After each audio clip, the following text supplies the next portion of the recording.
I'll open it up for Q&A, and I think since you're sort of have the good view of the room, I'll let you point to people you want to take questions from. But let me just ask each of you, if you have a question for Tristan, to just please introduce yourself first and say what your connection is to CNS and this, so he sort of knows who everybody is. But I'll let you sort of point at people.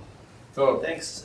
Philip Blake, I think I know most or all of you. I teach here. Welcome to Monterey. I thought that was a fantastic talk.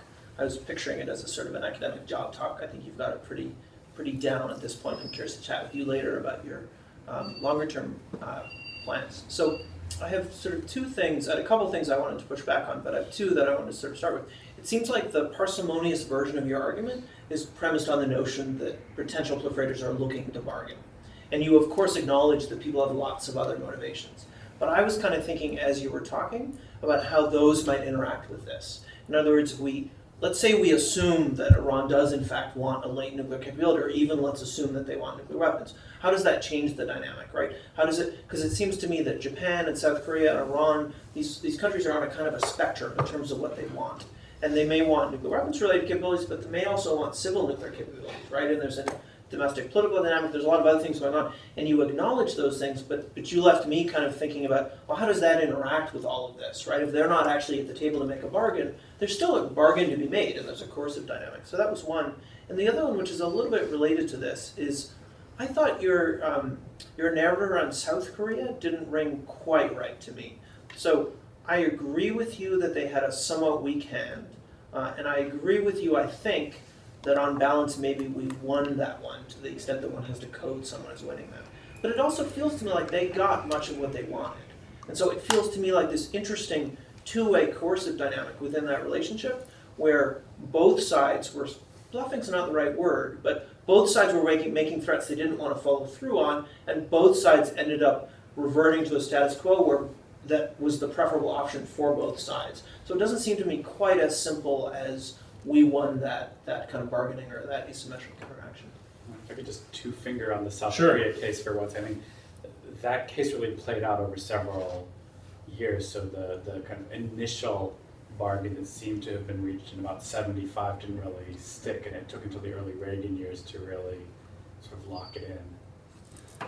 So two excellent questions, and let me provide some context with where this project came from to kind of before I delve into both. So this is kind of a very short policy framed version of what is a longer book project that I'm developing at the moment. And so, this question of motives, like, does a country want to pursue a military program?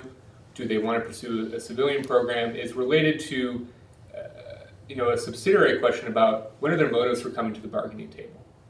And so the deep kind of academic question that I asked when I started this project many years ago, which is trying to explain this trend of why did countries that had developed or invested significant resources in nuclear technology, in nuclear programs, seem to wait for very long periods of time, kind of hang out, if you will, with a technical capacity to produce nuclear weapons without actually taking steps forward.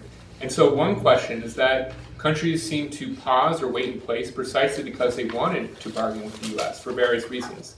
And I think there's clear instances of countries that wanted civil programs doing this, such as Japan, and countries with military programs doing this as well, such as North Korea in the early 1990s. But that's only one motive for coming to the bargaining table. I think there's other instances, you rightly point out, in which a country might be moving towards the bomb as quickly as they can. Let's think of Iran. But given the various pressures that they're under, especially the counter-proliferation efforts that the US and others might be taking to slow down that program, they might reluctantly come to the bargaining table precisely because they've been delayed for a number of different reasons, or precisely because they want to protect either the regime or the nuclear program itself. And so I think it's useful to distinguish those two motives going into a bargaining situation. That being said, I think the basic logic of bargaining still plays out, regardless of what those motives are. And so in the longer project, I am careful to kind of trace through what a country's intent, broad intent is in terms of Are they looking to develop a civil program? Are they looking to develop a military program? And also what the more proximate motive is for moving to the bargaining table. But I do find that this basic idea of bargains being primarily influenced, the success or failure that is being primarily influenced by the level of technology, holds true, precisely because whether you have a civil program or a military program, the US really wants an assurance, a non-proliferation promise that it's going to be immutable to change in the future. And so I'll give you the best example. While it's obvious that we always want a promise from an adversary like the Iranians or the North Koreans, in the 1960s, the US intelligence community was pretty sure that the Japanese weren't going to proliferate. For a number of reasons that were intrinsic to Japan's position both domestically and internationally. But we knew at the same time that they were developing this really advanced full fuel cycle capability, and that there was some level of uncertainty that they might exercise this option down the road if things changed. And so we were pretty insistent that we wanted the Japanese to take additional steps to lock in this commitment, to really close the door as much as they could on being able to exercise this option down the road. And so for precisely that reason, I think it's useful to trace out motives, but at the same time, the type of promise that the US wants is kind of immutable to motives in many ways. So to answer your second question about the South Korean narrative, so I think looking at the 1975 example, if you kind of go through the recently declassified documents, the South Koreans made clear behind closed doors that they wanted they wanted promptness in our response to get involved in issues that weren't, if the North didn't cross like a very explicit red line, an attack on Seoul, moving over the DMZ, if they instead tried to present a low-level provocation or tried to present a fait accompli by taking over a small island, they really wanted the U.S. to become directly involved as quickly as possible, and we rebuffed those demands pretty seriously. So I think in 1975 the case still holds. I think, Jeffrey, your comment about trying to scope this out over the long term, I think that's maybe where this doesn't, the logic doesn't meet the case as much. So for the longer project, I'm going to be looking at the subsequent years beyond just this kind of deal cut in 1975. The reason I really kind of limit it to this period is that we did at the time force the South Koreans to cancel this contract. And so the point is that if a country makes this threat before they have the technical building blocks in place, the U.S. is going to turn around and make it really difficult for that country to continue moving forward. Even if I think the case fits your framework, because what they did is, they went covert and pushed the technology a little bit more, and then you also had a change of administration in the U.S. where you had somebody who was willing to offer more concessions. Actually, one way to do it is to say that over time the case changes. They don't have enough, they don't get what they want, they strengthen their hand, and then they get what they want. You could actually tell it, right, as a case that illustrates both sides of your argument. So are they able to extract concessions later on? Yeah, I've really focused on in 75, so I'm actually just interested. Yeah, so I think the argument is early in the Reagan administration, right? They are reassured in a way that they find more reassuring. And so you could kind of argue that they actually strengthen their hand a little bit more after the later. If you run into about 81, 82, I think it fits. Yep. That's a fantastic suggestion. Thank you. So I think the one case though where it's difficult to know who won and who lost, and I kind of mentioned this at the end, is the Saudi case. They made a pretty unreasonable demand, backed by a pretty empty threat, and so it seems reasonable to assume that maybe that's not what they actually wanted. Well, what's weird about that case is there's some indications that we offered them versions of that in recent years, and they rebuffed it because of the perception that they would be seen as too reliant on Washington. So there's actually kind of an interesting, we can chat more about that, but if that one was a red flag for me as well. It's an interesting one that I'd love to talk with you about. Yeah, no, let's talk offline. I'd be curious to know a little bit more. I've been trying to collect as much evidence as I can. Yeah, from U.S. officials who have dealt with this in terms of, what's the current state of play. And it's clear that, the U.S. government has a pretty good understanding of what decisions have and haven't been made within Saudi Arabia in regards to the enrichment program, and that this kind of threat to acquire enrichment technology was largely viewed as a knee-jerk reaction, if you will, to the Iran program. But that being said, its timing was kind of curious as it came on the heels of this summit meeting with President Obama, and then also the passing of another major arms package. Other questions? Hi, my name is Kyle Paludi. I am a first semester non-proliferation and terrorism studies student. And I guess my question was, in your opinion, do you think that this role of essentially buying out nuclear weapons programs, maybe specifically in the Bud, but buying out these programs from other countries, is that only going to fall under the U.S.'s kind of initiative, or do you think other P5 or P5+1 countries will end up doing that as well? Yeah, that's a really great question, and I've gotten that in a slightly different. I've heard that put in a slightly different way as well, which is, why is the U.S. the primary target? Why is the U.S. always the one that's kind of the one providing the bribes? Why are countries trying to extract concessions from Washington? Why not Moscow during the Cold War? Why not China today? So I think it's an excellent question.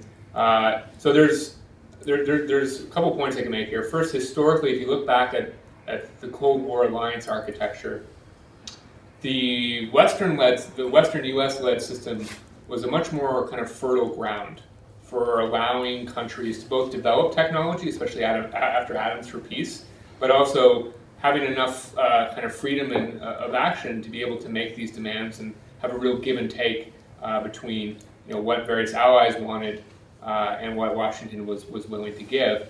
The Soviet system was much more restrictive in terms of what they doled out in terms of technology, and also the freedom of kind of satellites and clients to make demands, quite simply. So that's why we didn't really see this happening as much during the Cold War against the Soviets.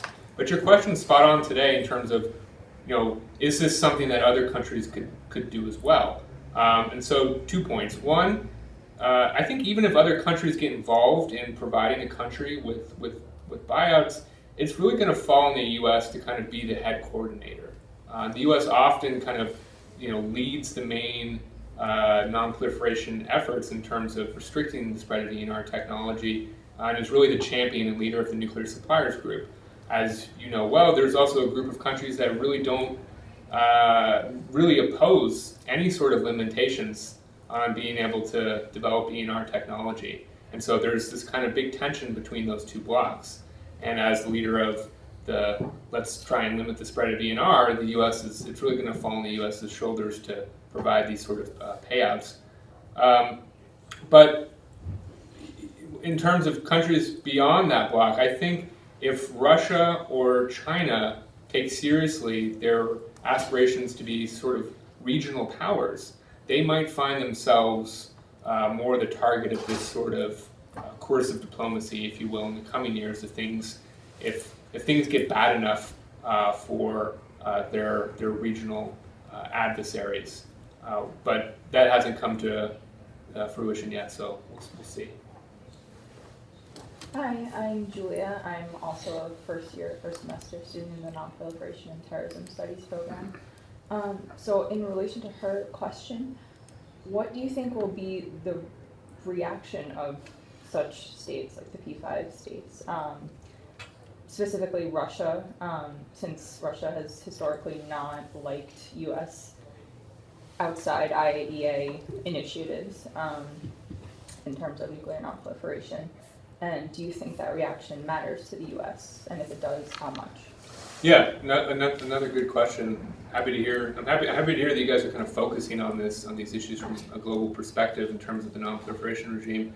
I mean, let's remember that it was the U.S. and the Soviets who really kind of colluded to create the NPT in the first place, right? So I think Russia does have still some incentives to not prevent over proliferation, but they've shown a much greater willingness to support or at least tacitly condone certain transfers of technology that either benefit them financially or at least cause geopolitical complications for the U.S.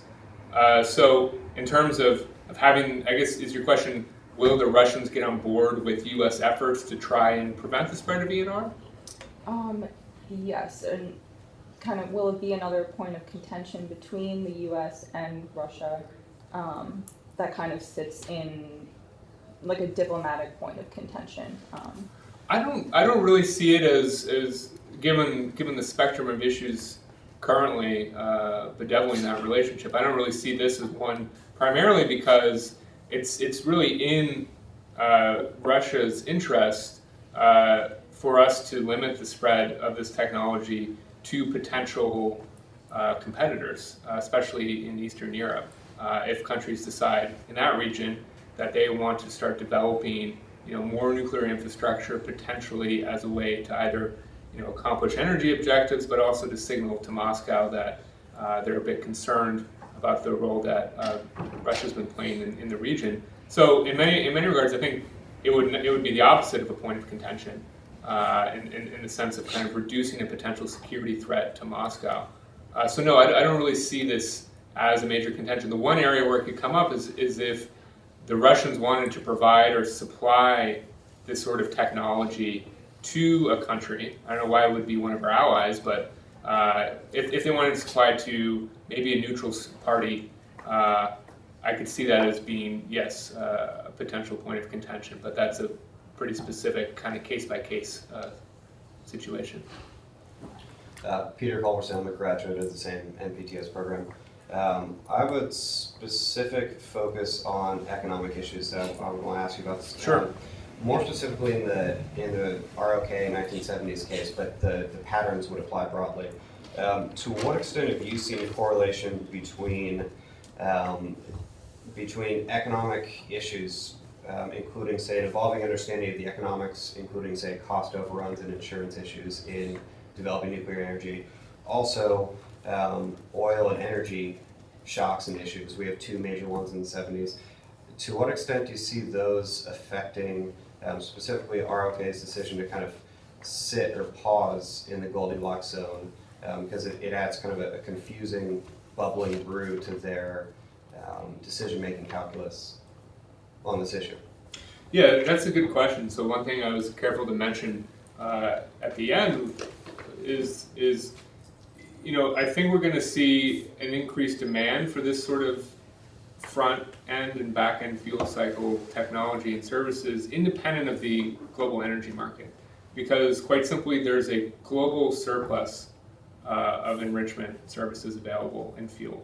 And so given how cheap it is to get a SWU off the international market, it makes little sense for a country to want to develop its own indigenous fuel production capabilities for a reactor, for example, when they can just buy it for very cheap. So I don't think that I don't think that the international energy market is going to be driving the decision to pursue enrichment or processing. That being said, I think there's some very legitimate reasons why countries might want to develop nuclear energy, and that's just simple reactor technology. So I'm not here to make an argument that we should limit the spread of nuclear energy technology as it pertains to reactors.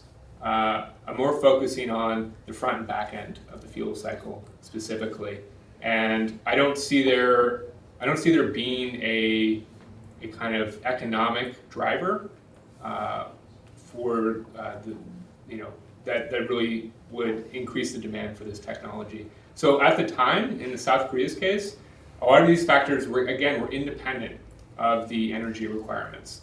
They had in place plans for a full civil fuel cycle, and the specific decisions that I'm referring to that really generated the threat of proliferation to the US were more in terms of the decision to initiate explicit weapons programs that the president made, and the mobilization effort of human resources and infrastructural resources around those programs that had explicit military dimensions rather than just purely civilian. I think I saw another question in the back. I was going to ask, but you partially answered it. I think with each individual country that we face that sort of is anxious about this whole business of nuclear power, we have to approach it from the point of view is what's driving the anxiety of the country. Now, one thing we could do, for example, with our allies and friends who genuinely want nuclear power for their long-term energy survival. And let's face it, fossil fuels are sooner or later going to be exhausted. And we're all going to be forced to turn to nuclear power for our energy needs. Everybody knows it. It may be 500 years, it may be longer, but the future is, I mean, the figures are rather stark, staring us in the face. One thing we could do is to provide these countries with all of the enriched uranium at 3.67% for their energy needs, and offer to build the reactors below market for them. So in other words, it's a financial inducement to take this carrot and not use the stick. This would split off those who really in genuine are looking for energy, nuclear energy for long-term survival, for those who are not. I agree, yeah, so. And what I'm thinking of is that the Iranians were offered Russian enriched uranium for their nuclear power needs and rejected it. Yeah, that's the case we were, Yeah, so, okay, that's one thing to say. There are a lot of countries that actually are looking at nuclear weapons or the threat of being able to produce nuclear weapons for long-term survival. They have enemies who are, let's say, are overwhelming and could, the South Vietnamese clearly have a historical precedent for worrying what in the world is going on in the supreme leader of North Korea. yeah, genuine security needs. Absolutely, and that has got to be their one driving force in perhaps producing counterweights to this. Let's face it, you've got a lunatic running North Korea. Nobody knows from one day to the next what's going to come out of the guy's mouth and what series of threats will come out of his head. So we should be very sensitive to that. I mean, and I feel that if the South Koreans got the assurances they wanted, they would not be pursuing this, the nuclear weapon card. Yeah, so you raise a very important point, which kind of stems back to Philip's first question about what are the underlying motives. Why would a country be pursuing technology? Why would they be coming to the bargaining table? And I think we can kind of discern or separate out three different important ones that stem into, can we get a deal, and can we actually identify something that a country wants in return for it kind of giving up technology? So we're willing to pay the price. Yeah. So if it's really energy, if a country actually wants a full fuel cycle because they want to have a massive reactor complex and they want to be assured of fuel supply and be able to deal with reactor waste. I mean, listen, there's a number of initiatives that we've pursued, including setting up international fuel banks, and there's a global energy market, as I was mentioning before, that's in place. And so I think we already have a series of specific multinational initiatives in place, but also the international market in place to kind of deal with those genuine energy needs. So if the issue is security, I think that's really like if a country is, if the Saudis are anxious because they're insecure and they're worried about Iran, and they really want us to actually come to their aid in any sort of conflict that they get into with the Iranians, I think that's actually an easy one to deal with, because we can try and figure out what it is that they want to feel more secure, essentially. Why don't we ask them? Well, we basically are. That's what these consultations are about. So, how complicated could this be? well, it's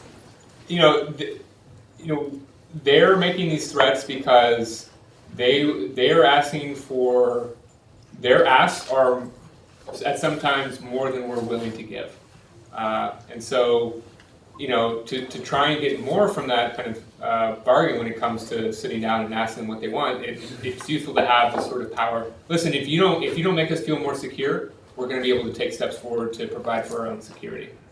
And so I think that's where kind of buying out a country, buying out their insecurity and anxiety is going to be most useful. The third motive is prestige. If the Saudis are really driven by a prestige motive that they want to match the Iranians, that's much harder to buy out. Because that means they essentially have to have an enrichment program for no real reason except to be on the same kind of level of progress as the Iranians. And that, I think, is going to be much more difficult. But I've heard this comment now a few times at other places, so I think this is a work in progress, so as I kind of revise this, I think I really do want to bring in this aspect of motives. what's driving a country, because I think it does come into play in terms of the sort of deal, the success or failure of said deal. Any other final questions? I really appreciate your time. Sorry for my Marco Rubio moment.